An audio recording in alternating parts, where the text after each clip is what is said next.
大家好，我係夏小月，腦運動言語治療 NSP 創辦人，同大家分享40年治療所做所知。3至6歲嘅小朋友雖然仲係好細個，但係開始返學啦，父母都希望佢哋去主動學好多嘅嘢。但係原來父母有時無意中做咗一啲嘅嘢，阻礙咗佢哋喎，係乜嘢呢？作為父母，如果個小朋友有發展障礙，又會出現咩情況呢？一齊嚟睇。嚟到人仔細細呢個時間啦，繼續眼前呢位嘉賓係言語治療師夏小月。3至6歲呢個階段，佢哋發生啲咩事先？首先，好啦，嗱，3至6歲咧就係一個我哋講主動同埋被動嘅時間，而家幼稚園個階段嚟嘅。咁啲小朋友咧呢個階段咧，佢最緊要咧喺佢個內心世界裏面，佢係要建立一個我係乖定係唔乖，我係咪一個好嘅小朋友？咁咧過渡到好嘅小朋友咧，我做啦，我可以去做嘢，咁我哋就話佢主動咯。過渡唔到嘅小朋友咧，佢哋會覺得我其實自己唔係幾好啊，我就會有個內疚感出現。咁咧好多嘅嘢咧，你就會退縮啦。其實唔係淨係小朋友係咁樣喎，你諗下，有陣時有啲嘢咧，如果我哋過渡唔到咧，佢係累積嘅。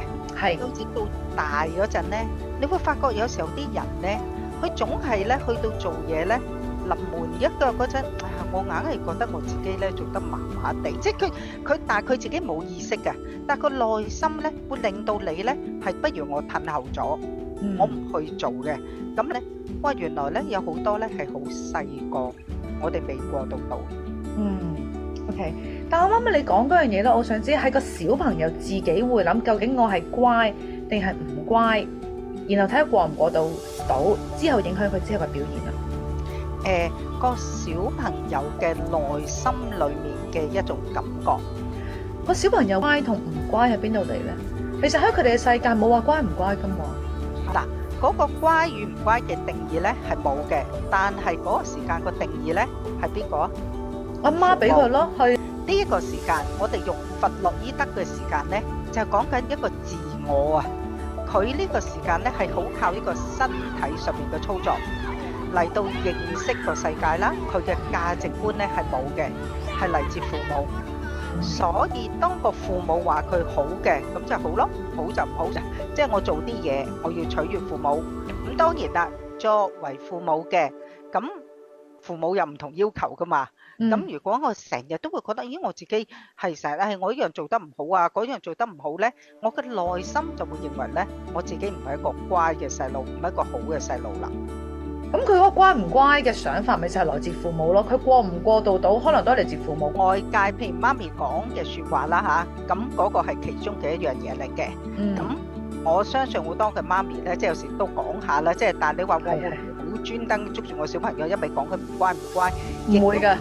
係啦，我個小朋友咧唔係一個玻璃嚟噶嘛，咁唔係一句我話唔乖就係咁嘅，咁亦都好睇咧，好多客觀嘅條件咧有冇出現咗喎？即係佢譬如佢3至6歲有啲送咗去寄宿，咁有啲小朋友嘅內心裏面就覺得，喂，係咪我唔好啊？所以父母要將我送走咗。